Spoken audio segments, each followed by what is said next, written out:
जी sir, sir एक पैसा sir मेरे थोड़ा पास। आपका आवाज़ क्लियर नहीं आ रहा है, बोलो। हेलो। हाँ अब बोलो। आ रहा है सर आवाज? हाँ थोड़ा हाँ सर। मोबाइल दूर रखो। हाँ जी सर। हाँ हेलो। हाँ बोलो। आ रहा है सर आवाज? आ हाँ रही है, सर। आ रही है। सर हाँ, 38 साल है सर, इनको क्रॉनिक राइनाइटिस की नहीं प्रॉब्लम है, नहीं, एलर्जिक राइनाइटिस नहीं की। आ रही आवाज़। ओके सर, एक मिनट। अगर कुछ हेडफोन लगाया होगा तो वो निकालो। अब आ रही है सर हाँ आवाज? अब आ रही है एकदम। हाँ जी सर। हम्म सर एक 38 ईयर्स मेल पेशेंट है हम्म सर, इनको क्रॉनिक एलर्जिक राइनाइटिस है, प्रतिशाय है सर इनको, जीर्ण। हम्म तो सर इनकी जो हिस्ट्री है पहले से, जब ये छोटी एज में थे हम्म तो ये बहुत ठंडी जगह रहते थे, जहाँ हम्म पे ठंडी हवा वगैरह चलती है, ठंडा इलाका। हम्म तो उस समय सर इनको ठंड से एलर्जी थी। हम्म। फिर ये पढ़ाई करने सर बाहर गई एलर्जी थी चंडीगढ़। मीन्स क्या तो वहाँ होता पे, था? हाँ जी सर, सर यही सर, एकदम से ठंड लगी, हवा चली, जुकाम, नाक बहना, नाक बंद रहती थी हमेशा। हाँ तो वहाँ ही रहते थे ये ना वो रहता था ठंडी सर। के एरिया में। हाँ जी हाँ, हाँ जी हाँ। हम्म। तो सर इसके बाद जब वो पढ़ाई 12th के बाद जब बाहर गए सर, चंडीगढ़ हम्म गए, तो वहाँ पे हम्म। गर्मी थी। हाँ तो ठीक है। इनकी ये प्रॉब्लम अपने आप ही ठीक हो गई थी सर, हम्म बिना दवाइयों के ठीक हो गई थी। हम्म लेकिन फिर उसके बाद सर दोबारा से 2019 से हम्म इनको ये प्रॉब्लम शुरू हो गई सर। और हम्म अब क्या होता है कि जैसी गर्मी आने लगती है ना, हम्म उस समय होता है, और बहुत हम्म ज्यादा बर्निंग हम्म। सेंसेशन नाक में, और पेन होता है बहुत ज्यादा सर। नहीं और कुछ बहुत ज्यादा दवाई, छींकें आती है। कुछ दवाई डालने के बाद ही बर्निंग सेंसेशन होता है क्या, ऐसे भी होता है? ऐसे भी सर, सब जैसे ही जुकाम शुरू होता है हाँ वैसे ही उनको बर्निंग शुरू हो जाती है सर, बहुत ज्यादा। हाँ और पेन पूरा सर से लेकर, ऐसा लगता है फटने वाला पेन। हाँ और हाँ जलन नाक में, ऐसा लगता है अंदर कुछ पक सा गया है, ऐसा फील होता है सर हाँ। उनको। तो उसका खान पान क्या आपने देखा क्या? सर हेतु में जो निकला सर, एक तो उनका सुबह देर से उठना था, और एक पानी बहुत पीते थे सर सुबह उठ के। तो तो बंद सर मैंने किया आपने? पानी बंद करवाया था उनका, पानी हम्म बंद करवाया था सर, तो हम्म काफी टाइम तक उनका ठीक रहा। हम्म लेकिन अभी फिर से ये वाला सीजन जब आता है सर, हम्म। तो इस टाइम पे फिर से शुरू हो गया तो उनको। उस उनको अभी ये वाला सीजन अगर हो रहा है तो ये लीन दोष अवस्था हो रही है बार बार, ठीक है ना? हाँ जी तो सर। उसको जी सर। वसंत में वमन करवाना ही चाहिए। हम्म। क्योंकि ओके। शमन से आप क्या करोगे, ऊपर ऊपर के दोषों पर काम हो जाएगा, लीन दोषों पर काम जी नहीं हो सर। सकता। हम्म। तो अगर ओके। उनको लीन दोष है तो जब काल की हाँ। अपेक्षा करते हैं तो जो लीन दोष है उनका बल बढ़ता है, तब तक वो व्याधिकर नहीं होते अच्छा। जब तक उसकी उसको काल ना मिले। हाँ। जी तो सर। काल ऋतु की जी अपेक्षा सर। हो। करते हैं लीन दोष, और वैसे लीन दोष हो तो हमें नॉर्मली इस गर्मी में वो ठीक लगते हैं, उनको कुछ नहीं होता, और वसंत ऋतु में फिर एक पूरा का पूरा कफ पिघला कर वो कफ प्रकोप दिखता है ना? जी सर। जी सर। वसंते निचिता श्लेष्मा। हम्म। जी सर। जी हेमंते सर। निशिता श्लेष्मा वसंते सूर्य तापिता, है ना? तो उस जी प्रकार से सर। फिर वो पतला हो जाता है और वो ये हो जाता है, इसके लिए वसंत में उनको वमन करवाना ही करवाना है। हाँ। दूसरी बात, सर उनको ना सद्य वमन सद्य दिया था वमन नहीं, सर, सद्य वमन क्योंकि, से फिर कोष्ठ शुद्धि हो जाएगी। हमें कोष्ठ जी शुद्धि सर। नहीं करनी है, हमें लीन दोष जहाँ जहाँ गए वो निकालने हैं।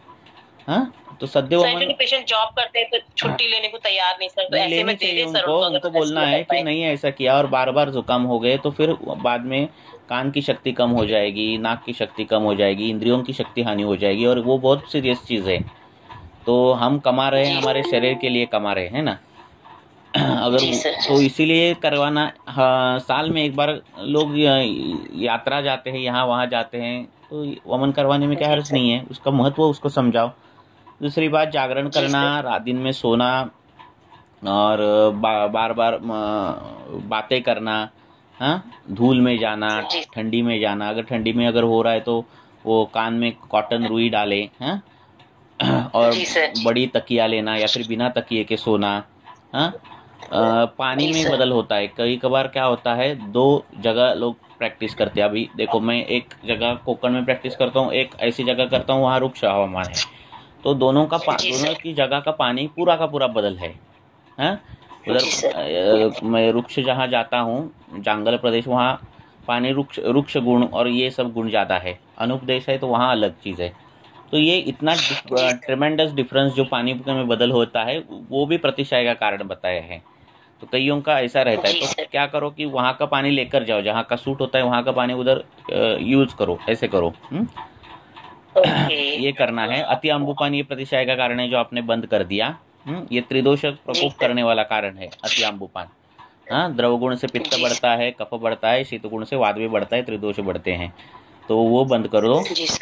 अति व्ययाय ये प्रतिशय में आया है, प्रतिशय का कारण आया है। हाँ, तो वो भी कभी कभार पूछना पड़ेगा। दूसरी बात, वेगावरोध ये कॉमन कॉज रहता है, बहुत से वेगावरोध में प्रतिशय आया है। हाँ, प्रतिशय सर उनका जो पेट की प्रॉब्लम बताई थी सर, उनको ना 2 बार मोशन होते हैं और कभी कभी जैसे घर में तो 3 बार भी हो जाता है और हमेशा सर लूज से रहते हैं। हाँ, तो और उनके सर नाक पे बता रहे थे कि हमेशा पसीना, खाते समय भी पसीना आता है। हाँ, तो वो उनको वमन ही करवाना जरूरत है। ठीक है। और दूसरा क्या बोला मैंने, वेगावरोध जो है वो उनका जो है उस पर ध्यान दो। हाँ, कौन सा वेगावरोध हो रहा है तो उनको बोलो कि ऐसे ऐसे करने से वेगावरोध से भी ये हो सकता है बीमारी, तो ये सब उनको समझाओ और उस प्रकार से करो, ये ठीक हो जाएगा। जी सर, दीपन पाचन के लिए क्या दे सर इनको, जैसे इनको पित्त के सिम्टम भी लग रहे हैं अभी, तो दीपन पाचन के लिए नहीं, अभी ये काल वसंत का है ना, वमन का काल है, इसी काल में वमन किया तो बहुत अच्छी बात है। हाँ, उनको बोलो वमन से पहले जो प्रोसीजर ना दीपन पाचन पे रुक्षण करना रहता है, स्नेहन स्वेदन से पहले। हाँ, तो रुक्षण करना है, रुक्षण करना है, वृक्ष हार विहार लेना है 2-3 दिन, ताकि स्नेहपान और स्नेहन स्वेदन अच्छा हो जाए, और उसके बाद वमन करना है। हाँ, और वमन अच्छी तरह से करना है, तो वमन हो गया तो पूरा साल भर उनको कुछ तकलीफ नहीं होगी। हाँ, कुछ दवाइयाँ कितने साल तक दे दोगे ना आप, ऐसा है। जी जी सर, जी सर, ऐसा है। ठीक है, thank you sir, thank you, okay, thank you sir. हाँ, और हाँ, किसी को पूछना है कुछ, पूछो। सर एक पेशेंट है फीमेल 40 इयर्स की। 40 इयर्स फीमेल। जी सर, उसकी सिटिंग जॉब है मोस्टली, मतलब बैठ के काम करना है, तो वो मतलब 8-9 घंटे 7-8 घंटे मोस्टली बैठी रहती है। हालांकि उसका वेट ज्यादा नहीं है सर, और सामता के भी कोई लक्षण नहीं है, बट पहले तो वो वॉकिंग और इन सब के लिए जाती थी, बट अभी उसका काम का लोड है और सिटिंग जॉब ज्यादा है, तो अभी वो सब भी नहीं कर पा रही है। क्या तो उसका क्या नहीं कर पा रही है, मतलब कुछ व्यायाम वगैरह अभी नहीं हो पा रहा है उसका, चलना फिरना वैसे नहीं हो पा रहा, पर पेशेंट पतली है। तो सर उसका क्या हो रहा है कि दोनों थाइस के साइड में, लैटरल साइड पे ना, जब वो बैठती है, जैसे आधा घंटा भी अभी उसको ज्यादा हो गया, आधा घंटा भी बैठती है तो ऐसा लगता है पैर वहाँ पे सुन्न हो गया है, और जब वो चलती फिरती है तो उसको कोई प्रॉब्लम नहीं होती है, बस बैठने पे, या फिर अभी तो ज्यादा हो गया है तो रात में अगर उस करवट लेटेगी तो भी दोनों पैरों में ऐसा ट्रोकेंटर के लेकर पूरा नीचे तक उसको पूरा पेन मतलब रहता है, और नमनेस हो जाती है बैठने पर या उस साइड पे करवट लेके लेटने पर सर। ठीक है, हो गया। जी सर। अभी क्या है, स्त्री जो है उसको अधोगुरुता बोला है। तो अपान के क्षेत्र में, कटी के क्षेत्र में वहाँ गुरुता ज़्यादा रहती है। हाँ, वहाँ पृथ्वी महाभूत प्रधानता है, वहाँ गर्भाशय है, हाँ, धारण करने की कर्म है, और जिनका बैठने का काम है वो स्त्रियों का, जिनको बैठने का काम है, उनमें फिर गुरु गुण से बढ़ने वाली व्याधियाँ उस क्षेत्र में ज़्यादा बढ़ती है, चाहे वो गर्भाशय में सूजन आई हो या फिर पीसीओडी की जो अभी समस्याएं आ रही है वो सभी। हाँ, अभी ये जो है उनको जो सुप्ति, हाँ आपका माइक बंद कर दो। हाँ, ये जो सुप्ति, हाँ, तो ये जो सुप्ति आ रही है ये अवरोधजन्य संप्राप्ति है। हाँ, और वो थाइस के यहाँ ही आ रही है, क्योंकि वहाँ का प्रदेश में ही क्या हो रहा है, शरीर के मुताबिक जो है फैट का डिपोजिशन ज़्यादा हो रहा है। हाँ, तो वहाँ हमें क्या करना है, वहाँ अवरोधजन्य संप्राप्ति है, ऐसे हमें संतर्पण जन्य संप्राप्ति है, ऐसे समझकर हमें वहाँ क्या करना है, उद्वर्तन करना है, और उद्वर्तन ऐसे चीज़ों से करना है। अभी सुप्ति आई है ना वहाँ पर, हाँ, तो वहाँ संज्ञा आनी चाहिए। हाँ, और लेखन करने वाला उष्ण, हाँ, ऐसा द्रव्य उसको वहाँ घिसना है उसको, तो वो कौन सा, वचा। हाँ, तो वचा का उसको क्या करो, उद्वर्तन करने बोलो। हाँ, ताकि वहाँ पर जो है उतने अभी जितने आपने केस बताइए उसके मुताबिक मैं बोल रहा हूँ, तो वहाँ पे जो सुप्तीय लक्षण है वो चला जाएगा। दूसरी बात, उनको सुबह व्यायाम करने बोलो, कटी प्रदेश के जो जो व्यायाम है वो करने बोलो, क्योंकि बैठने का काम है। कटी प्रदेश की हलचल नहीं हो रही है। पहले के ज़माने में औरतें काम करती थी, फिर प्रेगनेंसी में भी इतनी तकलीफ़ें नहीं होती थी, चूल्हा जलाती थी, वहाँ सेक मिलता था, उष्ण गुण वहाँ जाता था, तो पृथ्वी महाभूत का आधिक्य कम होता था। तो वहाँ होने वाली जो पृथ्वी महाभूत आधिक्य से होने वाली व्याधियों की संख्या कम थी, ना के बराबर थी। अभी ज़्यादा हो रही है। अभी की स्त्रियों में वो प्रदेश जो है उनकी उसका जो साइज़ है वो बढ़ रहा है, वहाँ की व्याधि बढ़ रही है, फाइब्रॉइड होना, वहाँ की ग्रंथि होना, ये जो समस्या है वो बढ़ रही है ना, तो उसके कारण वो है। तो उनको बोलो उस प्रकार के व्यायाम करो, और वहाँ पे कमर और उरु प्रदेश में क्या करो, वचा जैसे द्रव्यों का क्या करो, उद्वर्तन करो। और उससे नहीं हो गया तो पूरी डिटेल और केस ले लो, ठीक है। सर और मैं ये आभ्यंतर में सहचर आदि कषाय स्टार्ट कर सकते हैं क्या सर? कर सकते हैं ना, पर अभी कैसे हम पॉइंट टू द ट्रीटमेंट कर रहे हैं, क्यों हो रहा है वहाँ ही क्यों हो रहा है, इस प्रकार से कर रहे हैं। हाँ, तो अपान काल में आप, हाँ अपान काल में आप बाकी के उसके हेतु देखो, वो कुछ अलग हो रहेगा वो देखो, और उसके हिसाब से आप ट्रीटमेंट प्लान करो। पर उद्वर्तन करो वचा का, ठीक है। ठीक है सर। सर उद्वर्तन के बाद स्वेदन भी देना है क्या? नहीं स्वेदन? नहीं, कुछ जरूरत नहीं। वचा नहाने से पहले या फिर दिन में कभी टाइम मिले तो चूर्ण लेना और वहाँ घिसना, जहाँ सुक्ति लक्षण दिख रहा है। हाँ, सुक्ति लक्षण जो है वो कुष्ठ में आया है, और वहाँ त्रिफला चूर्ण करके आया है, त्रिफला योग करके आया है, ठीक है। उसमें ब्राह्मी है और बाकी के इंग्रेडिएंट है, नींब और ये सब। तो वो भी आप दे सकते हो। तो संतर्पण जन्य व्याधियों में आने वाली चीज है वो, ठीक है। तो उस प्रकार से वो विकल्प आप दे सकते हो, कुष्ठ के अध्याय में है। ये सर वो भूनिम आदि, हाँ वही। तो वो आप कल्प दे सकते हो। पर वो पेशेंट की बॉडी है ना बहुत ड्राई है सर, वो बोलती है कि वो अगर स्नेहन कराती है तो भी उसकी बॉडी ऐसे तेल पी जाती है, तो सर उद्वर्तन करेंगे तो फिर जरूरत है, फिर उसको जरूरत है ऑयल की, तो आप वचादी तेल का ये कर दो, अभ्यंग कर दो। ठीक है सर। ठीक है सर। हाँ ओके। हाँ, तो वही इसीलिए बोल रहा हूँ, आपकी केस जितनी डिटेल होगी उतना मैं प्रिसाइजली बोल पाऊंगा। आपने 4 इनपुट दिए तो उस 4 के बारे में बोल सकूंगा। हाँ ठीक है सर। ओके। और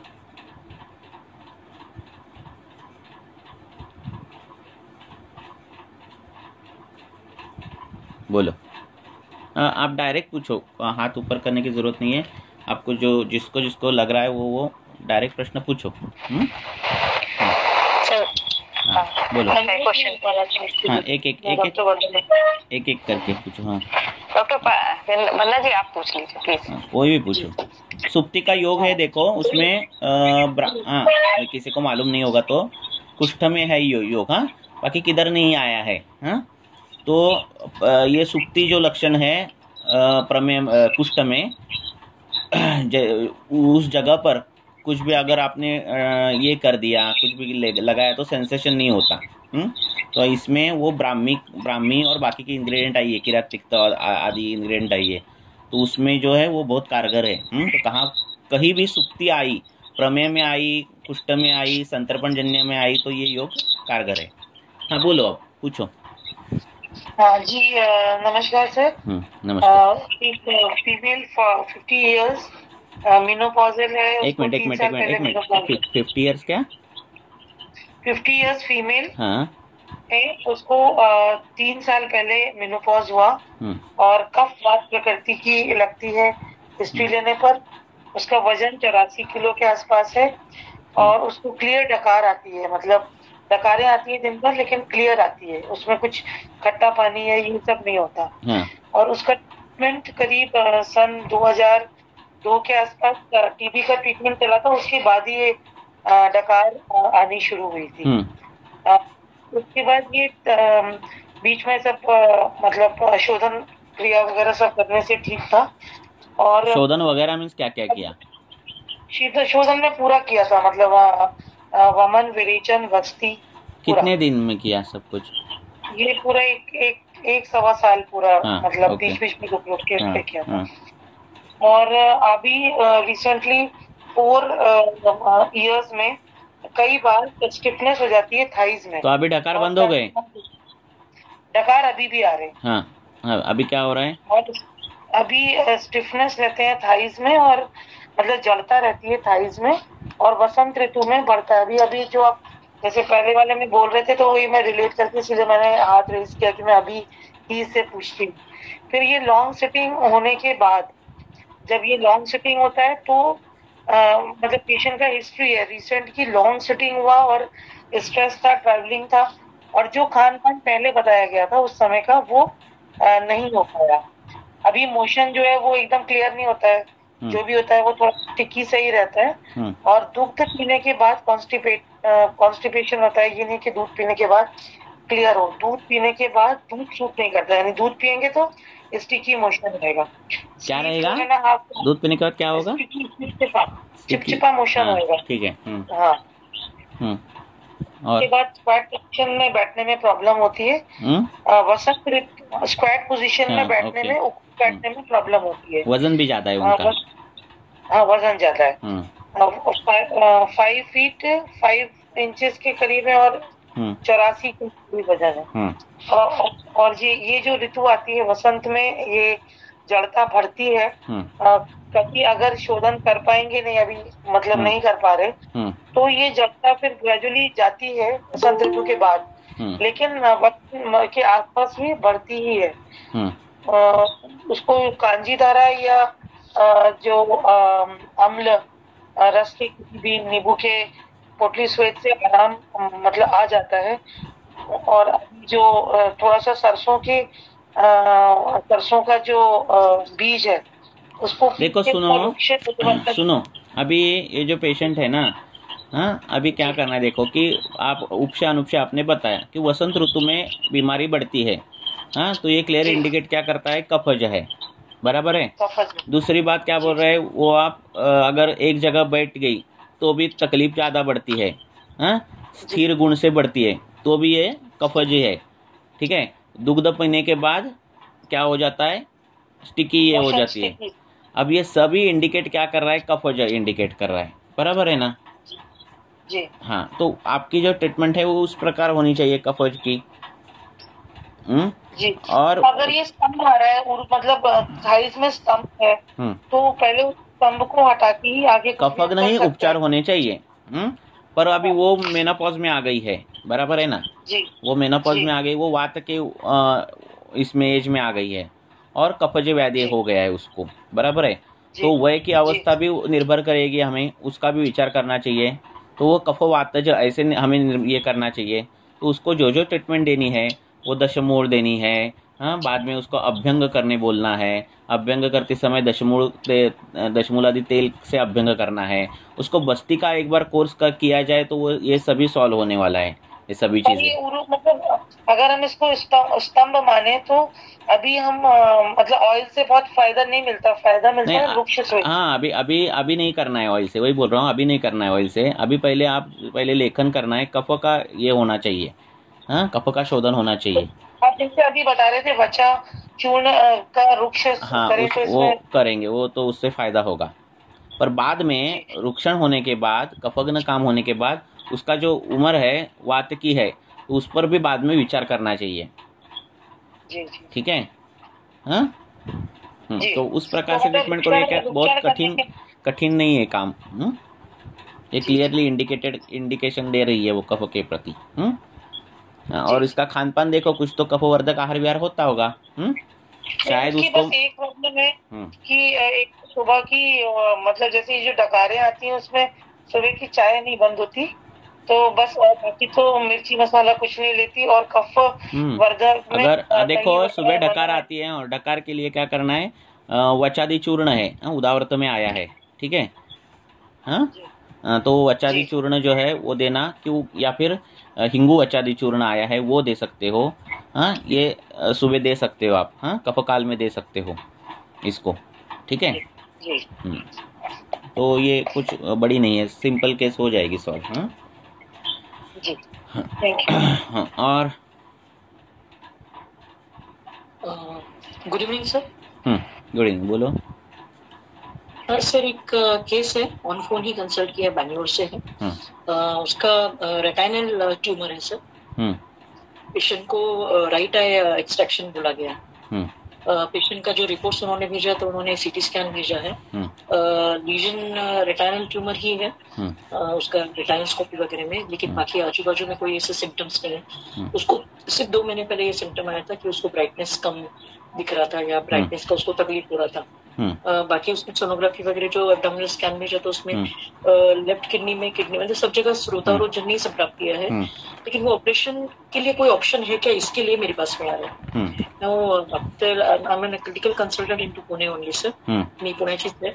तो मैंने उनको शोधन चिकित्सा और इस चीज के लिए बोला, लेकिन वो रिलक्टेंट है क्योंकि उनका कन्नड़ मुझे समझता नहीं है। तो वो रिलक्टेंट है कि हमें सिर्फ सर्जरी टालनी, बाकी वो गॉल स्टोन, किडनी स्टोन, बाकी का जो चीज है उसकी तरफ मत ध्यान दीजिए। हमें अगर आप इसका कुछ अश्योरेंस दे सकते हैं तो हमें बताइए। देखो केस तो ये केस तो क्रिटिकल है, इसे डिस्कशन कर सकते हैं हम, पर पेशेंट हमें ठीक करना है, वो इम्पोर्टेंट है, ठीक है ना। तो वो सब उसका देखो, वो कितना लेने वाला है ट्रीटमेंट, कितना क्या, वो सब देखो। विचार कैसे करना है वो मैं बताता हूँ कि अभी जो है ट्यूमर वो दिख रहा है, ठीक है। और हमें जो सिम्टम दिख रहे हैं कि उसको दिखाने में तकलीफ आ रही है, बराबर है, बराबर है। अब उसको अक्षी के प्रति या फिर सार्वदेहिक क्या क्या लक्षण दिख रहे हैं वो पहले देखो, ताकि हमें जो वो ग्रंथि है, अंदर आई हुई ग्रंथि है, उसको दोष में डिवाइड करना है हमें, ठीक है। दोष में डिवाइड करना है मीन्स क्या, ग्रंथि की कितनी टाइप्स है, वातज है, पित्तज है, कफज है, मांसज है, मेदज है, अस्थि ग्रंथि है, अस्थि की भी ग्रंथि बताई है, सिराज ग्रंथि और व्रणज ग्रंथि, इतने प्रकार है। तो हमें इस जो अंदर ग्रंथि है वो हम अंदर से कैसे देख नहीं सकते, बराबर है ना, अंदर का।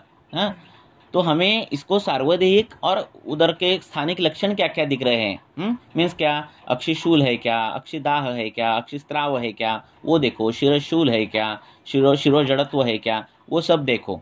उसके हिसाब से ये जो है वात प्रिडोमिनेंट है, कफ प्रिडोमिनेंट है, या फिर किस प्रदोष के प्रति प्रिडोमिनेंट है वो हमें पता चले, ठीक है। पहला काम ये है। और फिर उसके हिसाब से फिर हमें ग्रंथि में जो जो द्रव्य आए हैं उसको इस प्रकार से काम करना है।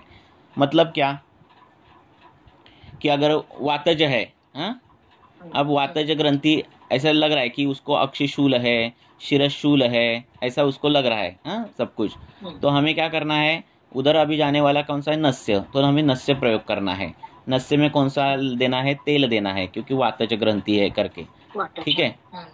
अब शूल है करके हमने क्या करना है, उसको जो तेल है वो दशमूल सिद्ध करके तेल दे दो, या फिर ग्रंथि में आई हुई जो द्रव्य है उसका सिद्ध करके तेल दे दो, उसका नस्य देना है। इस प्रकार से हमें जो है वो द्रव्य करने हैं, ठीक है। दूसरी बात, अक्षी जो है वो मज्जा का अवयव है, तो मज्जा का विचार होना चाहिए, क्योंकि अक्षी में ही क्यों ट्यूमर हो गया, कान में हो सकता था, बराबर है ना, ब्रेन में हो सकता था, अक्षी में ही क्यों हो गया। तो अक्षी मज्जा का अवयव है, उसका जो मल है वो मांस का मल है, मज्जा का स्नेह है, तो उस प्रकार से मज्जा का विचार होना चाहिए, ठीक है। और फिर वो भी विचार करके ट्रीटमेंट देनी चाहिए। दूसरी बात, नेत्र इसमें कई योग आए हैं त्रिफला के साथ देने के लिए, तो उसमें त्रिफला विथ आप सुवर्ण माक्षिक है, त्रिफला विथ आप लोह भस्म है, ऐसे अलग अलग कल्प आए हैं। तो उसके दोष के अनुसार त्रिफला विथ वो जो योग है उनका प्रयोग हम कर सकते हैं। जैसे क्या कर सकते हैं, त्रिफला है तो अभी ये आपको ग्रंथि दिखी है ना, तो ग्रंथि में कौन से ये आ जाते हैं, तो ग्रंथि में आ जाता है अपना वैक्रांत भस्म आ जाता है, तो त्रिफला विथ वैक्रांत भस्म दे सकते हो आप, या फिर रौद्र रस करके आता है, तो त्रिफला विथ रौद्र रस, ऐसा त्रिफला विथ रौद्र रस दे सकते हो आप। तो इस प्रकार से आप उसको कॉम्बिनेशन दे सकते हो। ये गाइडलाइन है, यही ट्रीटमेंट देनी है ऐसा नहीं है, पर विचार आप क्या कर सकते हैं वो, ठीक है। बाकी पेशेंट का काउंसलिंग वो आपको ही करना है, ठीक है, वो सब चीज़ें हैं। तो ये सभी विचार इस प्रकार से करो। और 1 महीने में फिर दृष्टि में क्या चेंजेस आते हैं, अच्छी लग रहे हैं क्या। हमने अगर ऐसे अनुक्त व्याधि कोई भी हो जो बहुत कठिन लग रहे हैं, और अनुक्त व्याधि दोषों के अनुसार उसका अगर डिवाइड किया और उस प्रकार से अगर हमने ट्रीटमेंट दी तो बहुत अच्छे रिजल्ट मिलते हैं। चाहे आपने MRI नहीं देखा हो, रेटिनोस्कोपी नहीं देखी हो, कुछ नहीं देखा हो, पर हमने दोष के अनुसार अगर ट्रीटमेंट दे दी तो रिजल्ट बहुत ही अच्छे मिलते हैं। और जो व्याधि की संप्राप्ति से जो हुआ है, ग्रंथि हुई है, क्या भी जो भी कुछ हुआ है, एनोरिज्म हुआ है, तो वो सॉल्व भी होने लगता है। और हमने हमारे सिद्धांत के इस पर काम किया तो ठीक है। सिर्फ ग्रंथि करके आपने ग्रंथि भेदन करके ऐसा कुछ किया तो नहीं होगा काम। हमें दोष एक्चुअली इसी वजह से एक्सीजन मैंने रोका है सर।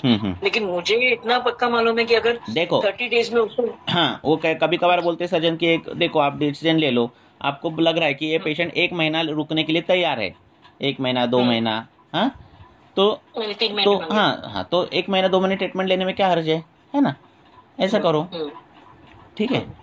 सर मैंने एक और विचार किया था क्योंकि उसका gall bladder polyp, gall stone और किडनी स्टोन, तो मतलब जो भी इतने अगर स्टोन हो रहे, सुनो, इतने अगर ग्रंथि हो रहे, इतने अगर स्टोन अलग अलग जगह हो रही है, और तो ये वात के कारण होता है। वेगावरोधजन्य वात प्रकोप जहाँ जहाँ होता है वहाँ वहाँ ये मूत्राशमरी भी होते हैं, फाइब्रॉइड भी होते हैं, पित्ताशमरी भी होते हैं, और कहाँ कहाँ भी फाइब्रॉइड होते हैं, ग्रंथि होती है, ये वात के कारण होता है। ठीक है, तो मैंने वही मात्रा बस्ती और नस से ही प्लान किया था। हाँ, तो वात लेकिन पर मैंने एक और विचार किया सर कि अगर यकृत जन्य संप्राप्ति है तो मेन रक्तवसा का मूल स्थान भी दूषित है और पित्त भी दूषित है, तो पित्त जन्य संप्राप्ति आलोचक पित्त को दुष्टि कर सकती है।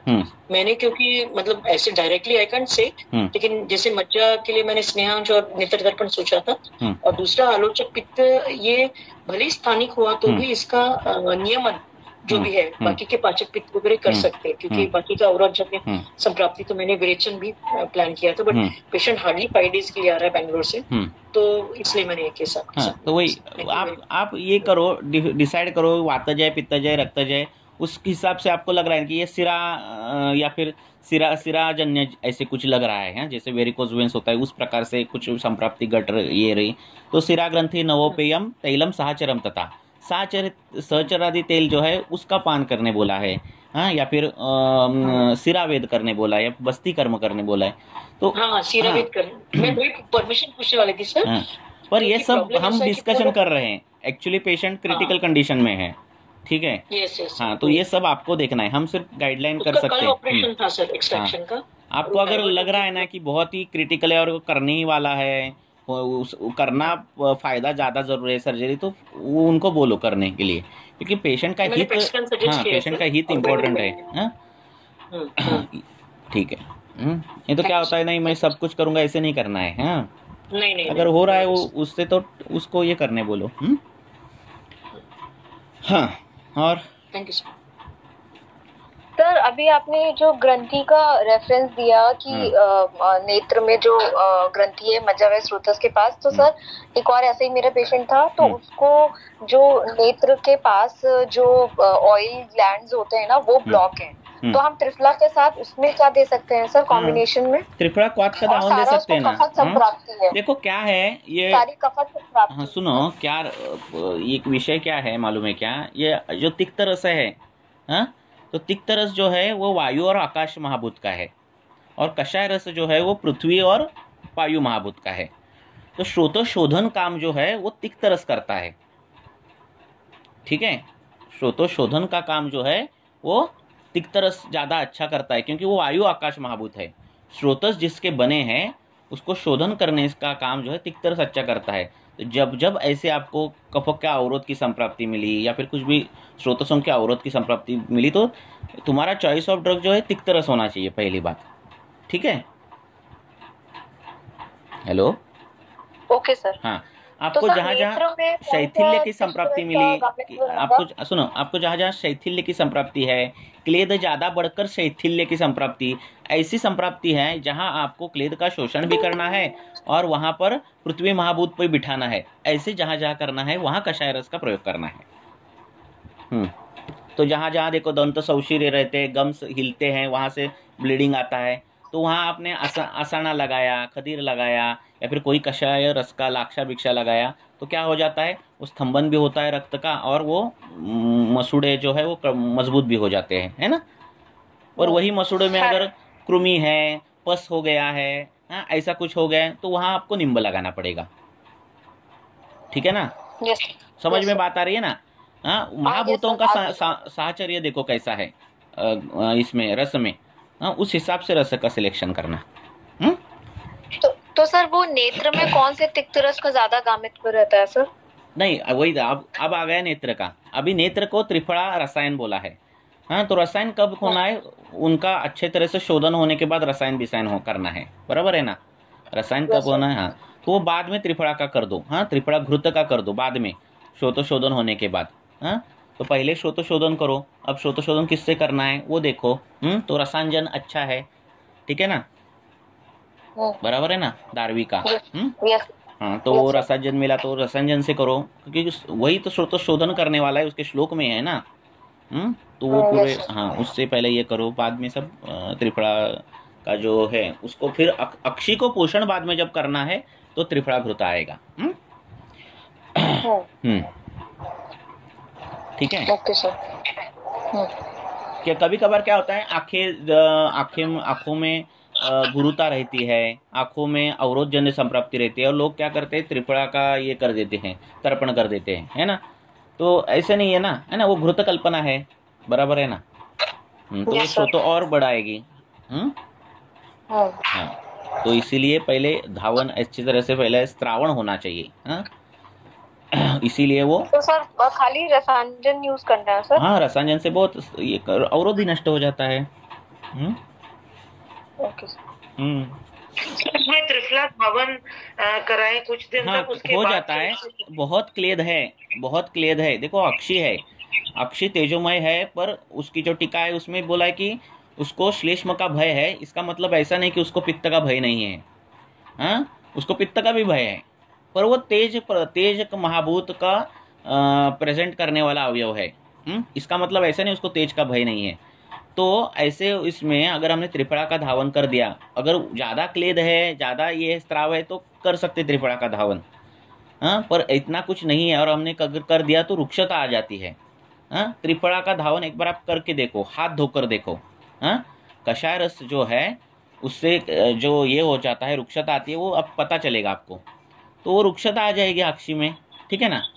जिस अक्षी में स्नेह रहना चाहिए, क्योंकि उसका रोज वो चल गुण का काम करने वाली है ना, आंखें बंद चालू कर रही है, तो इसीलिए नित्य उसमें स्नेह भाव है, तो उसमें रुक्षता आ जाती है। फिर जैसे आप बता रहे थे ना अभी कि रसायन का प्रयोग है, त्रिफला बहुत इजीली अवेलेबल है, कुछ दिन त्रिफला का धावन कर सकते हैं। पर जब आपको लग रहा है कि अब रुक्षता बहुत आ गई तो बंद करना, क्योंकि उससे बहुत रुक्षता आ जाती है। एक धावन में रुक्षता आ जाती है त्रिफला के क्वाथ से। इसलिए क्या करो, कभी भी, अभी ये बोल रहे हैं, पर कभी भी ना प्रैक्टिस में ये सब यूज करके देखो। एक बार त्रिफला ऐसे चेहरे पर लगा कर देखो क्या होता है। हाँ, कितनी रुक्षता आ जाती है, वो एक बार देख ले। हाँ, तो आपको पता चले, किसी भी पेशेंट पर देते समय आपको पता चले क्या होने वाला है ये इसका लेप से। हाँ, तो इस प्रकार करो, ठीक है?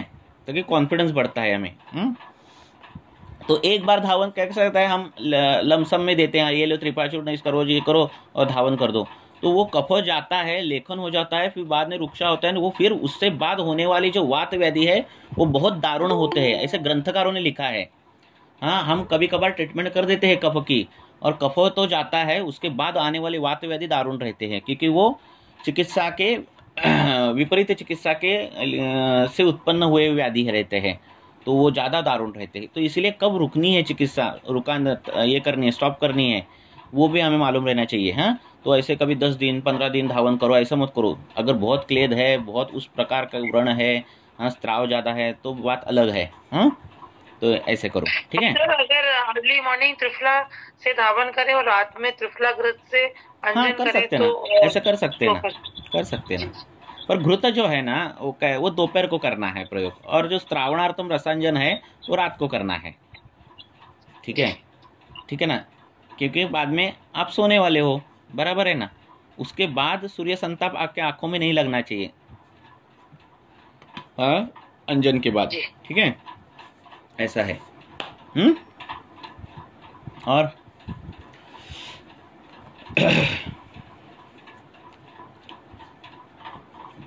पूछो सर, ये 10 साल के बच्चों के डैंड्रफ के लिए क्या कर सकते हैं?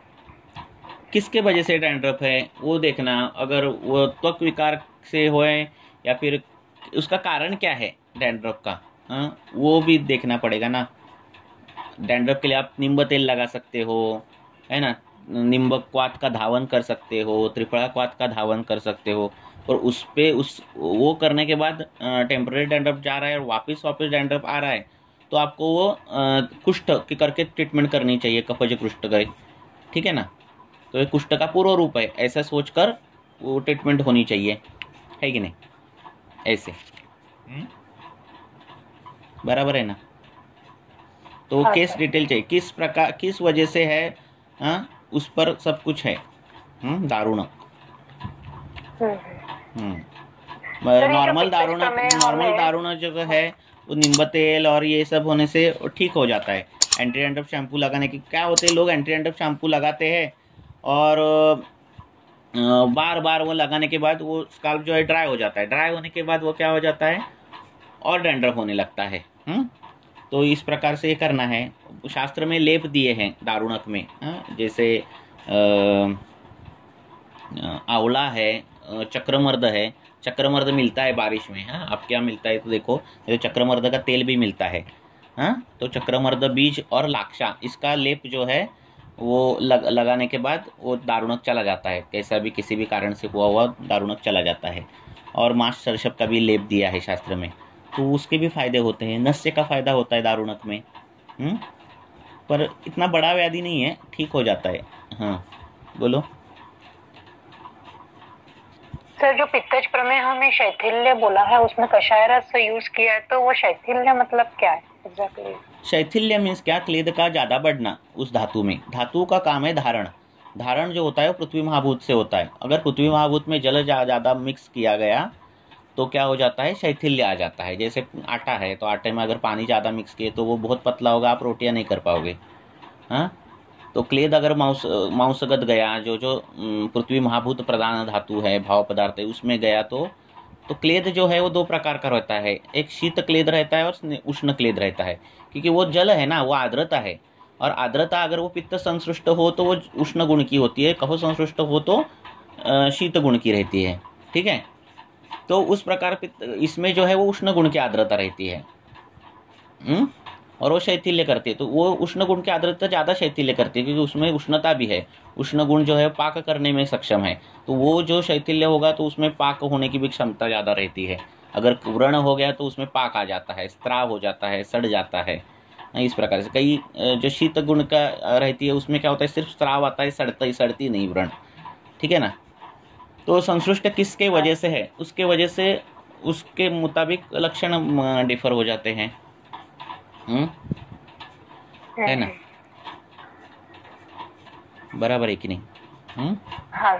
क्लेद, क्लेद मीन्स आर्द्रता, जो मॉइस्चर शरीर में है वो इतना नहीं रहता कि जितना उससे पानी निकालो। मटका, उसका उदाहरण दिया है शास्त्रकारों ने कि मटके में से जितना जल निकाल बाहर आ जाता है वो कितना रहता है, मिट्टी के मटका रहता है तो इतना रहता है कि वो गीला गीला रहता है ना। तो उतना ही जो रहता है धातुओं में वो स्नेह भाव रहता है, क्लेद रहता है, ठीक है। हाँ, और सर एक फीमेल है 50 ईयर्स की, मेनोपॉज अभी 1 साल पहले हुआ है। 50 ईयर्स की फीमेल है। हाँ या तो सर उसके करीब 25 साल पहले सेगमेंटल फीमर फ्रैक्चर हुआ था। तो पेशेंट ठीक चल रही थी और वेट एंड हाइट के हिसाब से ठीक है, पूरा एक्टिव लाइफ है। बट उसके नी में प्रॉब्लम है थोड़ा, जैसे वॉक ज्यादा कर लेती है। के नी में प्रॉब्लम है? हाँ सर, मोस्टली वैसे दूसरी नी में भी हो जाती है, बट जिस पैर में चोट लगी है उस पैर में नी में दिक्कत ज्यादा है। और जैसे थोड़ा सा वॉक ज्यादा कर लिया तो फिर पेन इतना रहता है, और आप सिटिंग में भी आधा घंटा 1 घंटा बैठ लिए तो फिर वो पैर जब कुछ स्टेप्स चलेगी ना तो वजन कितना है? सर वजन जो है हाइट 5 फीट के राउंड में है और वजन 55 के।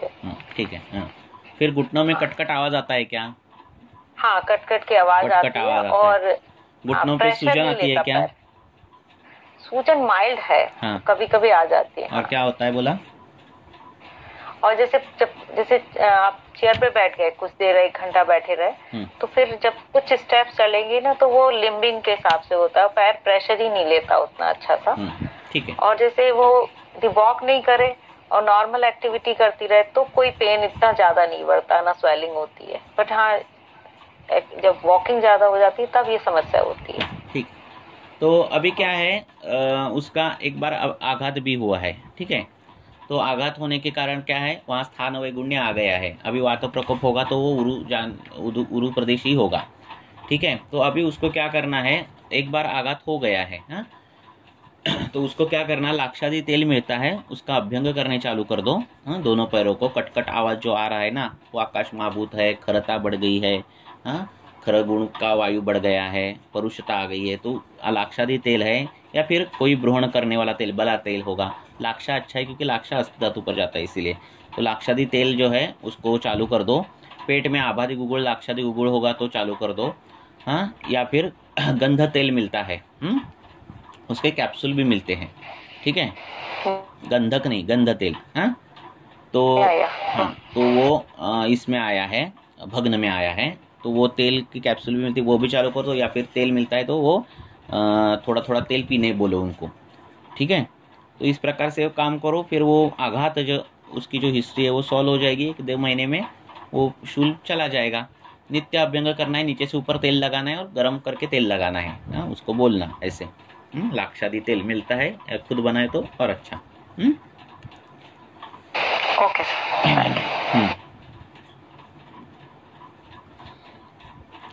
और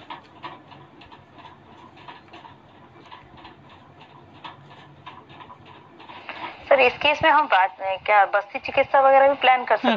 हाँ, कर सकते ना, बस्ती कर सकते, बस्ती के तो और अच्छा। वात का स्थान है ना, हाँ, पैर जो है वात का स्थान है। हुआ क्या है, आघात है, तो आघात क्या वात और रक्त दर्शाता है। आघात क्या दर्शाता है कि वहाँ स्रोतो स्थान वैगुण्य होने वाला है, वो दर्शाता है, ठीक है ना। तो उस प्रकार से हमें काम करना चाहिए। और उसका अभी वो जो एज है वो भी वात का है, हाँ। तो वात में क्या बोला है, नित्य स्नेहन स्वेदन करो, नित्य स्नेहन स्वेदन करो, रोज तेल लगाना है, रोज सेकना है, रोज तेल लगाना है, रोज सेकना है। इसे रोज करोगे तो अस्तित्व तो अच्छा होगा, बराबर है ना। तो वो करना है उनको, और आघात है इसीलिए हमें आघात पर काम करना है। इसलिए वो आभादी गुगुड़ या फिर लाक्षादी गुगुड़, ये गुगुड़ कर चालू करने हैं, है ना।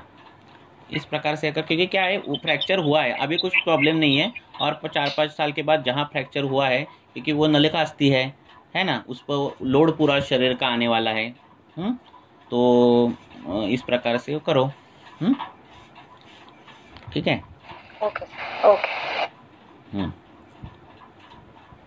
हाँ, और सर स्वेदा और स्वेद अति प्रवृत्ति, इस पे थोड़ा सा बताइए ना सर। स्वेद क्या है, अभी ये त्वचा है, हाँ, त्वचा में स्वेद कूप है, हाँ, रोमकूप है, और वहां से अभी क्या आ रहा है, स्वेद आ रहा है। तो ये क्यों आएगा, जब पित्त जो है कहाँ जाएगा, अगर पित्त रक्त में गया तो हो सकता है, या फिर पित्त मांस में गया तो होने वाली संप्राप्तियां हैं। मांस में क्यों, क्योंकि मांस से त्वचा बनती है, ठीक है ना। तो मांस में अगर पित्त ज़्यादा गया तो क्या हो जाता है, ये हो जाते हैं, अपने बॉइल्स आ जाते हैं, हाँ, ठीक है, बड़े बड़े बॉइल्स आ जाते हैं। और रक्त में गया तो स्वेदाधिक्य आ जाता है। स्वेदाधिक्य किसमें है, स्वेदाधिक्य पित्तज ज्वर में है ना, बराबर है ना। स्वेदाधिक्य किसमें है, स्वेदाधिक्य पित्तज मूर्छा में है। स्वेद किसका प्रतीक है, पित्त का प्रतीक है। पित्त जो है वो स्वेद में रहता है, ऐसे बोला है ना। तो जब पित्त बढ़ता है और रक्त में गया, मांस में गया, तो ये होने वाली संप्राप्ति है। काम हमें पित्त पर करना है, ठीक है, क्योंकि वात से स्वेद नहीं आता, कब से स्वेद नहीं आता, पित्त से स्वेद आता है। पर मला तो उसमें मेद का बताया है ना, ये किससे स्वेद, हाँ, वही तो, मेद का भी विचार करना है, मेद का करना है, मांस का करना है, रक्त का करना है, हाँ। स्थूल जो ज्यादा रुग्ण है उनमें भी स्वेद प्रवर्तन ज्यादा रहता है, पर वो स्वेद रहता है उसमें खराब बास भी आती है, क्योंकि मेद धातु की दुष्टि है ना। तो स्वेद कैसा है उस पर भी ये निर्भर है। पित्त प्रकृति के व्यक्ति जो है उनको प्राकृत रूप से स्वेद जो है वो ज्यादा आता है, तो वो प्रकृतित आहार रहता है, उस पर ज़्यादा हम नहीं काम कर सकते, है ना। बराबर है ना। तो इस प्रकार से करना है। स्वेद जो है वो इससे आता है, किससे आता है? पित्त से आता है। जहाँ जहाँ पित्तज ये है वहाँ वहाँ स्वेदाधिक्य है, वहाँ वहाँ मूर्छा भी हो तो भी सस्वेद मूर्छा बोला है। पित्तजन्य मूर्छा कैसी है? सस्वेद मूर्छा। ऐसी चक्कर नहीं आती, चक्कर आने के बाद पसीना भी आता है, ठीक है ना। इतना पित्त का अनुबंध है। हाँ, तो इसीलिए पित्त का विचार करना है, ठीक है।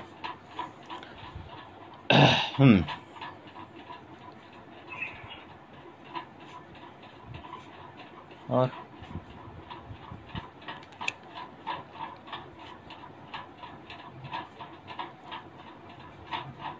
मतलब चिकित्सा में हमको जब भी पूछना है स्वेदा अति प्रवृत्ति या स्वेदावरोध, तो इसका हमको पित्त के साथ में कोरिलेट करना है। पित्त का तीक्ष्ण गुण, पित्त का उष्ण गुण, पित्त का द्रव गुण, ये गुण बढ़ने के कारण होने वाली संप्राप्तियां हैं, तो इसके वजह से ही होता है वो।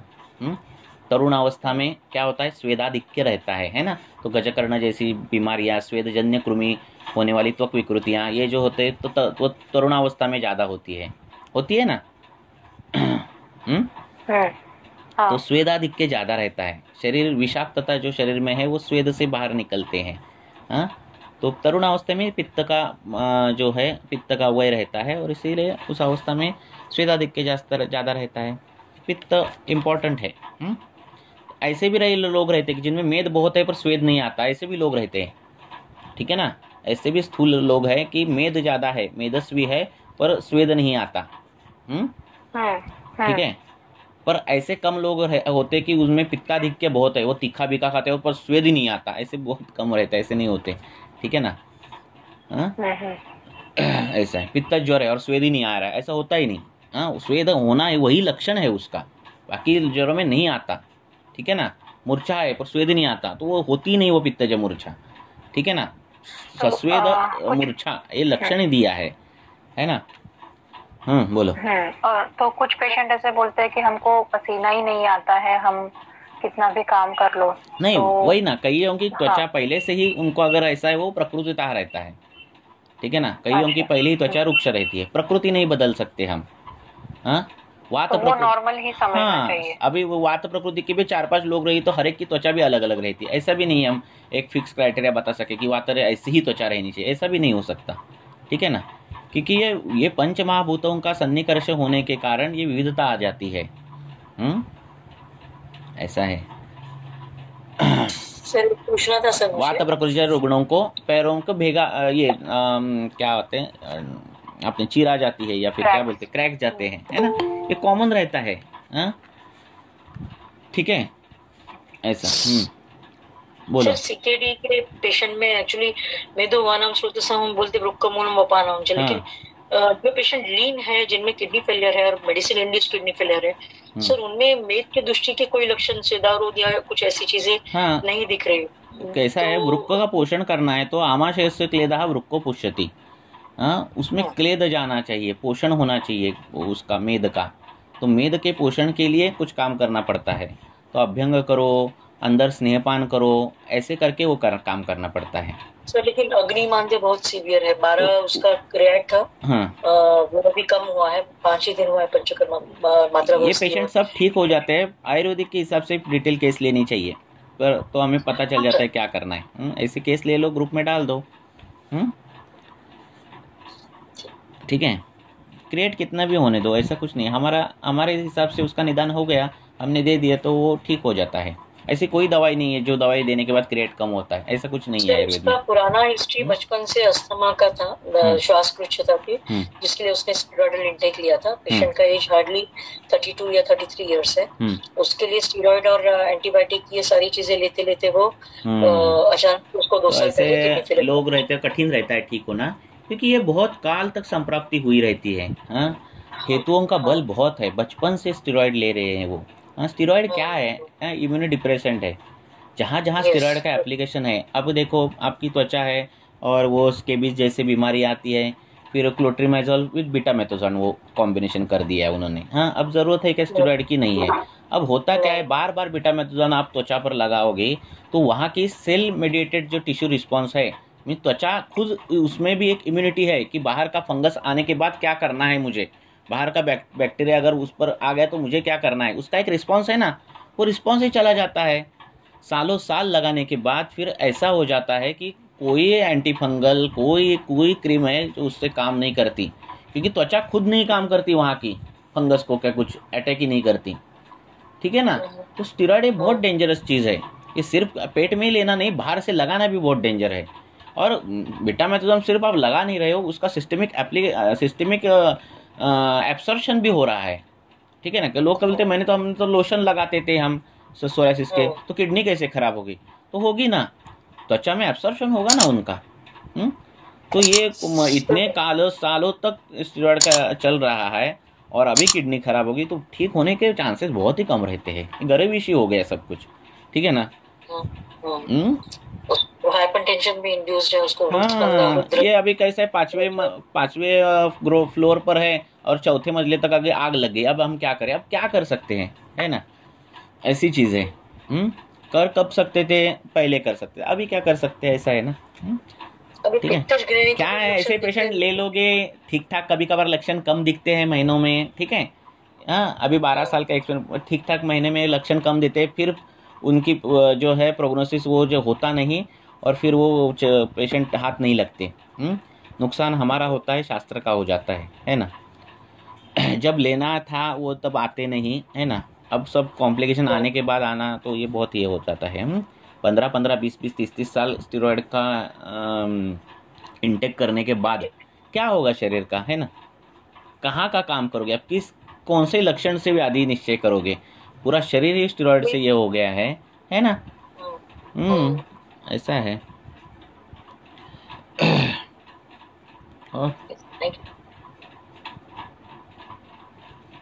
और तो रिजल्ट झट से मिलना है ना, इसलिए वो स्टेरॉइड का काम कर देते हैं। और ये अपने फेशियल क्रीम्स रहते उनमें भी डाल देते, वो भी छोड़ते नहीं। तो क्या होता है, जब वो लगाई फेयरनेस क्रीम या फिर वो लगाई, 2-3 दिन में झट से रिजल्ट मिलने लगते हैं, ठीक है। और फिर वो उसका रिजल्ट फटाफट मिलते तो उसका सेल भी बढ़ता है ना। तो इसके वजह से वो कर देते काम, और उसके बाद जो प्रॉब्लम्स होते हैं वो बड़े हो जाते हैं, है ना। तो अभी देखो डर्मेटोलॉजी की प्रैक्टिस किस पे चल रही है, यही डिसीज पे चल रही है ना, स्केबीज, है ना। 50 पेशेंट है, उसमें से 30-40 स्केबीज के पेशेंट, हाँ, उरू बटक्स इधर उधर खुजली हो रही है, रात को खुजली हो रही है, काले काले धब्बे, और पूरी काली हो जाती है स्किन, कुछ नहीं उसका कर सकते, उसकी इम्यूनिटी नहीं रहती, स्किन की कुछ नहीं रहती। और सालों साल पहले तो क्रीम देते, एक छोटा सा पैच रहता है तब, ठीक है, 12-25-30 रुपए की क्रीम में हो जाता है वो पैच ठीक, फिर बड़ा हो जाता है, फिर इतना बड़ा हो जाता है कि लोशन ही देना पड़ता है, ठीक है। फिर लोशन लगाओ बोलते हैं पूरे ग्लूटियल रीजन को, हाँ, फिर लोशन लगा, फिर पेशेंट 1-2 साल के बाद हमारे पास आता है, अब क्या करो, अब करो, अभी क्या करो, है ना। पहले के ज़माने में भी होता था पर एक दिन में ठीक होता था। अभी ये जो इतना एप्लीकेशन हो रहा है ना स्टेरॉइड का, तो बैक्टीरियल रेजिस्टेंस भी बढ़ता है, फंगल रेजिस्टेंस बढ़ता है, वो फंगस पहले से बहुत स्ट्रांग हो जाती है, और साथ में जो हमारी त्वचा है उसका इम्यूनिटी सिस्टम ही नहीं है स्टेरॉइड की वजह से, तो कहाँ से उसको ठीक करना है, ऐसा है ना। नींबू तेल लगाओगे, वो टिश्यू ही एब्सॉर्ब नहीं कर रही, त्वचा ही एब्सॉर्ब नहीं कर रही आपका नींबू तेल, क्या करोगे, है ना। तो बहुत साल लगते हैं उसको, फिर वो ये नहाते समय साबुन बंद करो, और सल्फर सोप भी उसमें देते हैं वो लोग, तो है वो जो त्वचा की जो स्निग्धता है वो भी चली जाती, और ड्राइनेस आ जाता है। फंगस तो जाती नहीं, ड्राइनेस तो चला ये जाता है, पूरी काली पड़ जाती है स्किन। ऐसे बहुत पेशेंट आपको दिखने में मिलते होंगे प्रैक्टिस में, है ना।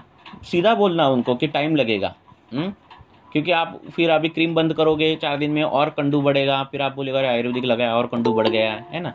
तो उनको सीधा सीधा क्या परिस्थिति है वो बताओ पूरी, और उसके हिसाब से ट्रीटमेंट दो, ठीक हो जाते हैं पेशेंट। धीरे धीरे हम साबुन बंद करोगे, चूर्ण लगाओगे, हाँ, त्वचा विकार के जो पथ्य है वो फॉलो करने बोलोगे उनको, ऐसे करोगे तो ठीक हो जाते हैं पेशेंट उससे।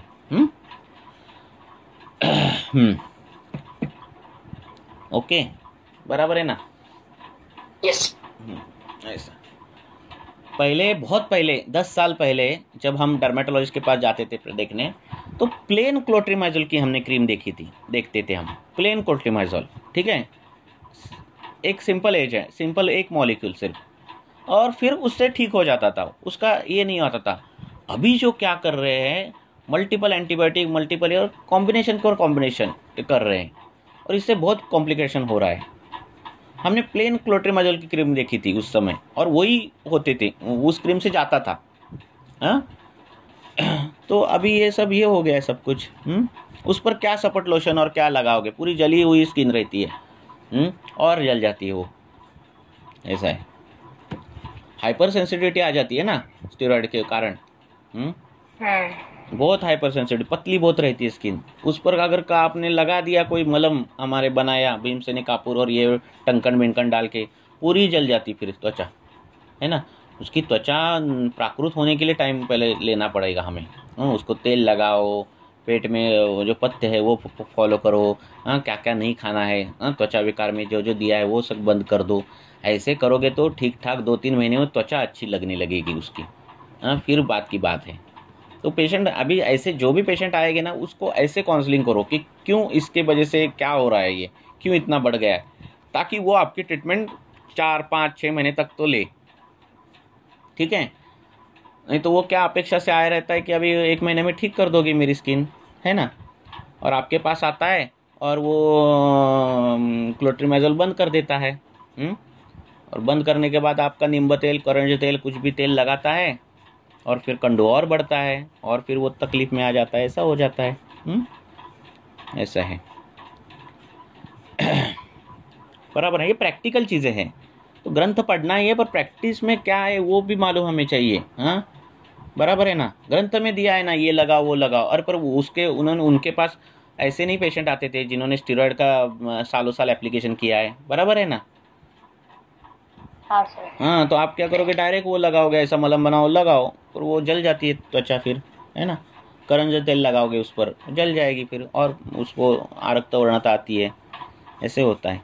तो इसीलिए युक्ति प्रमाण भी ये करना है, हमारी बुद्धि क्या कर रही है, क्या है, एलोपैथी के कौन से ड्रग हो गए हैं उस पर, उसकी एडवर्स रिएक्शन क्या हुई है, उसका सब कुछ विचार हमें करना पड़ता है।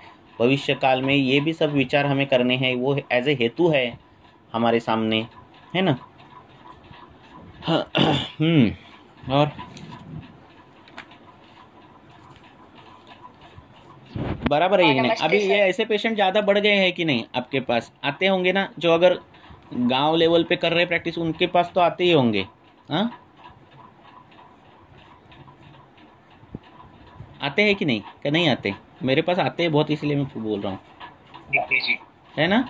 आते सर, पर उनको रिजल्ट भी बहुत जल्दी चाहिए रहता है। हाँ, और बहुत स्केबिज बड़ा रहता है, वो पूरा थाइस के अंदर का भाग, वो बटक्स का पूरा, पैंट निकालने के बाद पूरा स्केबिज ही केबिज, ऐसे इतना रहता है।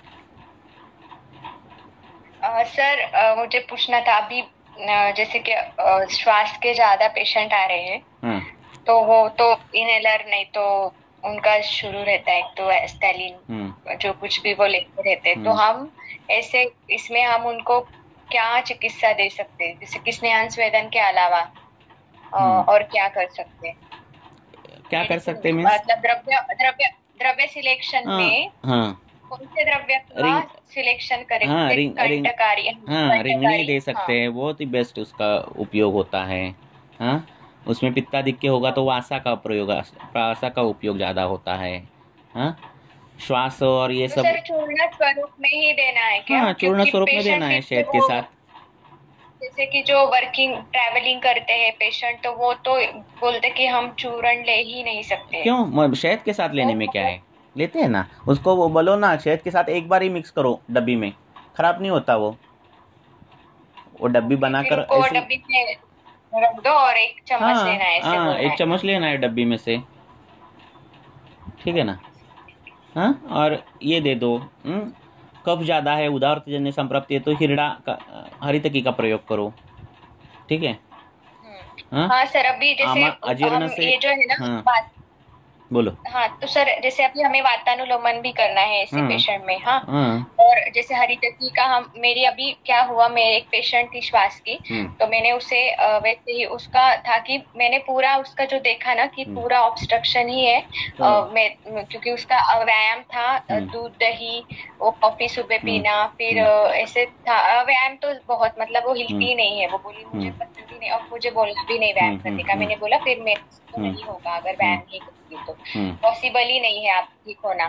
और क्योंकि वो जब स्टेप्स चढ़ती है तो उसको फिर से वो ब्रेथलेसनेस होता है, वो कुछ रोटा हेलर वो 2 टाइम वो लेती है वो कैप्सूल। नहीं क्या है, ये कुछ जरूरत नहीं रहती है इनहेलर। ये आयुर्वेदिक औषध से कास के श्वास के पेशेंट जो है ना वो ठीक होते हैं। सिर्फ हमारा चॉइस ऑफ ड्रग बराबर से दिया ना हमने तो ठीक हो जाते हैं।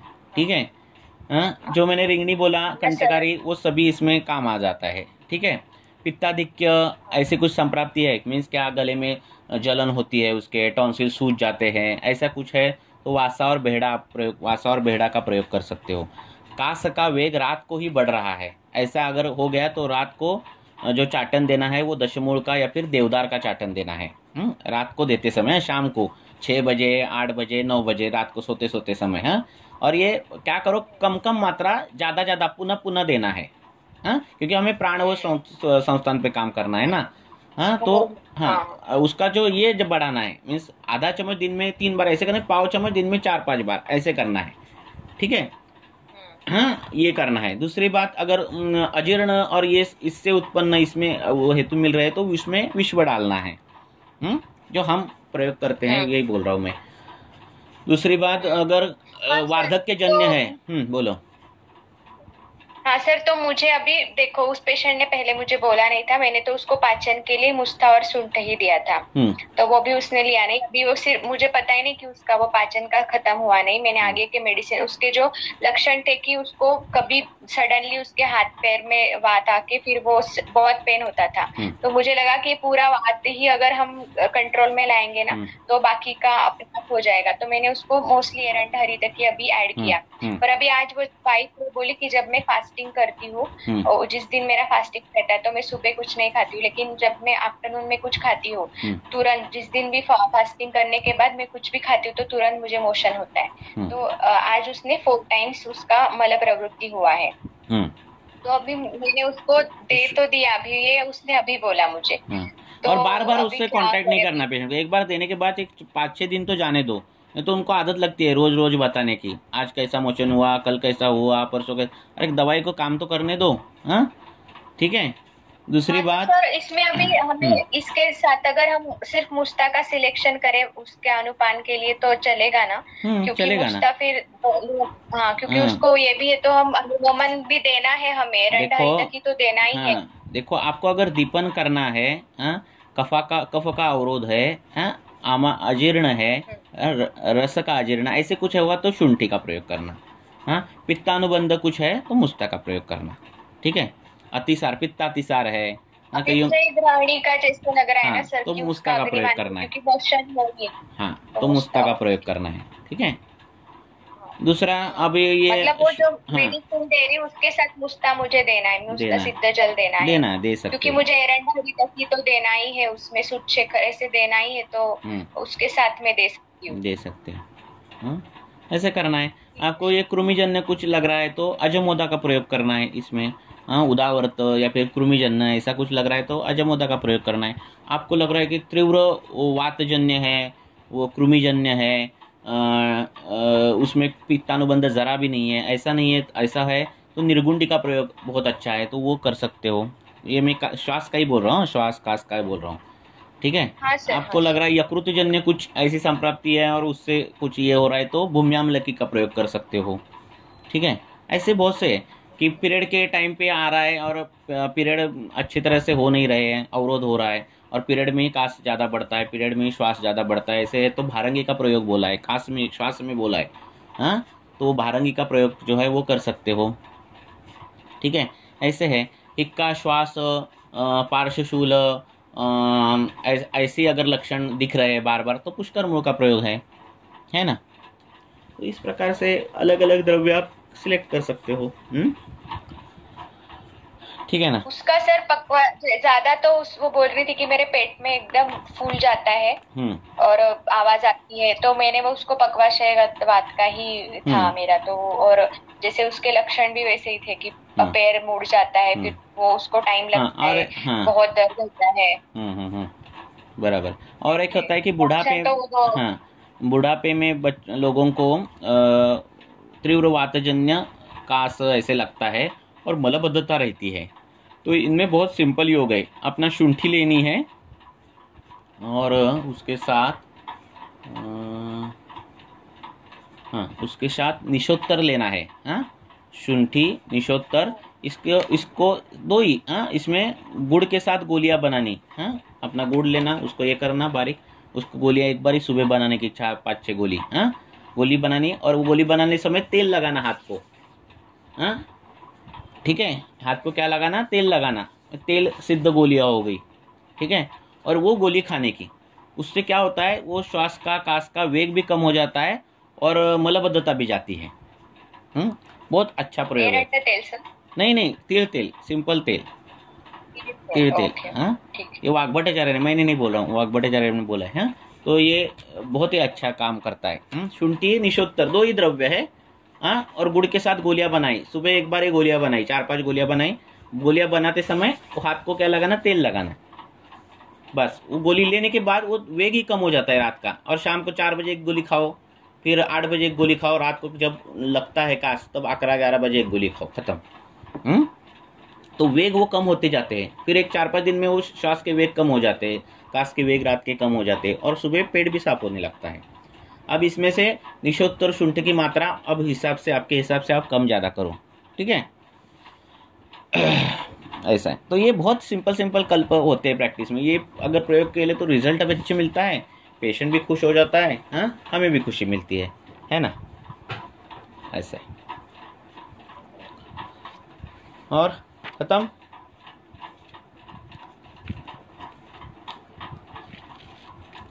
ठीक है, खत्म हो गए प्रश्न। किसी को है क्या कुछ पूछना?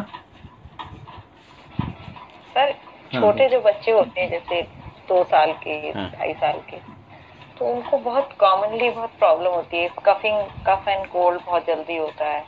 एक बच्चा मेरे पास है, उसका पेट भी बहुत जल्दी डिस्टर्ब होता है और कफ कोल्ड बहुत जल्दी। डिटेल केस ले लो। बच्चों में ये करना बहुत सिंपल होता है।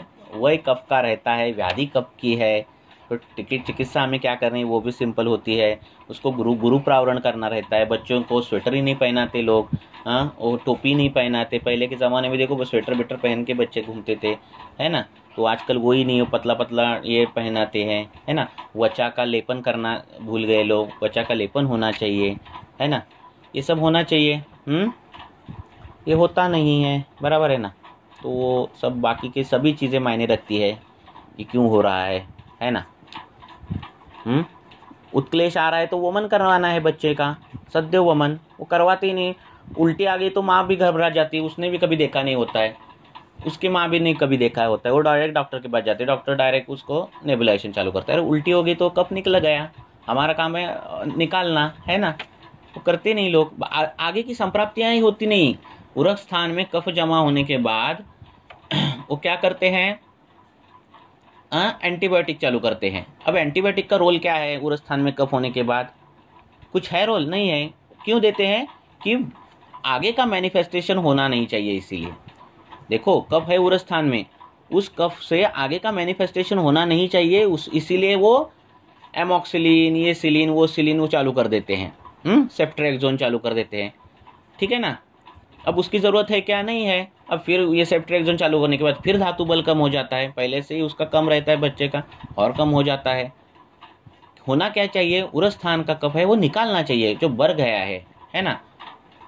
तो उसको करना चाहिए वमन, उसका पतला होना चाहिए कफ, उरक स्थान में उसको सेक देना चाहिए तेल लगाकर, ये होना चाहिए। ये अगर हो गया तो होते ही नहीं बच्चे में। और ये कफ निकल गया एक बार उल्टी से, फिर आगे का प्रोग्नोसिस नहीं होता। वो कफ पीला नहीं होता, पीला का हरा नहीं होता, हरा से बाकी की चीज़ें नहीं होती, कुछ नहीं होता। उसके प्रथम अवस्था में उसको अगर कर दिया तो वो होता ही नहीं। म्यूकोलाइटिक एजेंट दे दो, है ना। और कैसा पेट में म्यूकोलाइटिक एजेंट है ही नहीं, फिर वो एम्ब्रोक्सोल हाइड्रोक्लोराइड दे दो कफ सिरप से, वो सिर्फ पतला हो जाता है। कफ पतला होता है फिर गाढ़ा होता है, पतला होता है फिर गाढ़ा होता है। निकालने का जो है वो तरीका ही नहीं है, बराबर है ना। और फिर वो फिर संप्राप्तियाँ उधर की उधर, उधर की उधर, उधर की उधर घूमती है। फिर इस महीने भी कफ हो गया बच्चे को, फिर अगले महीने भी कफ हो गया, फिर दे दो साल्बुटामॉल, ये करो वो करो, ये चालू रहता है ना।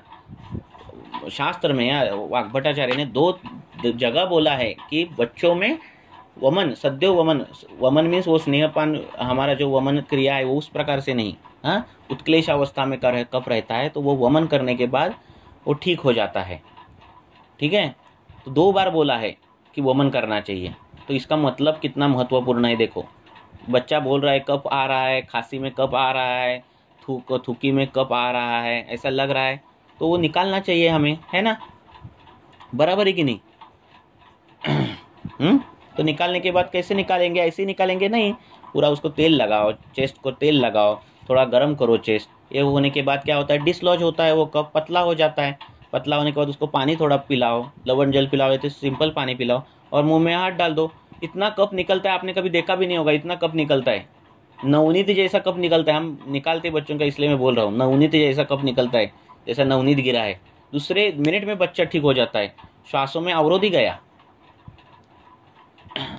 ठीक है ना। सर वो मदन फल का जो चाटन देते हैं बच्चों में, नहीं, वो जरूरत नहीं, वो जरूरत ही नहीं पड़ता, उत्क्लेश अवस्था ही रहती है, ठीक है, वो जरूरत ही नहीं रहता, जरूरत ही नहीं है। नहीं तो क्या होता है फिर, अभी के बच्चे हैं पतले, उनमें है नहीं बल, तो ज़्यादा वमन होने के बाद फिर वात प्रकोप होना चालू हुआ। वात प्रकोप से कारण श्वास नहीं, ऐसा नहीं होना चाहिए, हमें सिर्फ अवरोध निकालना है। सिर्फ लवण जल, हाँ, लवण जल, सिर्फ पानी भी गर्म पिया, और चेस्ट को इधर निर्गुंडी तेल या फिर कोई गर्म तेल लगाया, सरसों का तेल लगाया, पूरा सेक दिया, हाँ, चेस्ट और पीछे का, और फिर उंगली डाल दी, पूरा का पूरा कफ निकल जाता है। नवनीत जैसे फ्लेक्स पड़ते हैं बच्चे को, और दूसरे दिन वो ठीक, दूसरे मिनट में वो ठीक हो जाता है। बाद में ना श्वास होता है ना ज्वर होता है, फिर होली खेलने के तैयार बच्चा, कुछ भी नहीं होता। ये सब डराया है हमें। और फिर क्या होता है, वो बार बार वैसे ही कफ लेकर बच्चा जाता है, फिर नेबुलाइजेशन लेते हैं, वही पतला हो जाता है। वो थोड़ी निकालते हैं कफ, है ना, वहाँ ही पतला होगा, वहाँ उरस्थानी में फिर जमाएगा, वही चलता रहता है ना। उसका भी शरीर का बल कम हो जाता है, धातुओं का बल कम हो जाता है, बच्चे का बल कम हो जाता है, और फिर फाइल जाड़ी हो जाती है बच्चे की, और बच्चा पतला हो जाने लगता है ना। तो ऐसे ही चल रहा है। पहले के ज़माने में करते थे, उल्टियाँ निकालने बोलते थे बच्चों को, बड़ा आवाज़ निकाल कर वो उल्टियाँ करते थे। बूढ़े भी लोग ना, कफ अगर आ गया ना तो उल्टियाँ निकाल देते हैं।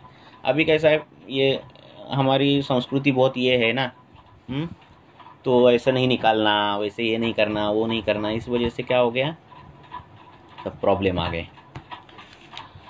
ठीक है, रुकेंगे, कल भी करेंगे डिस्कशन, प्रश्न निकालो आपके। Thank you so much. Okay.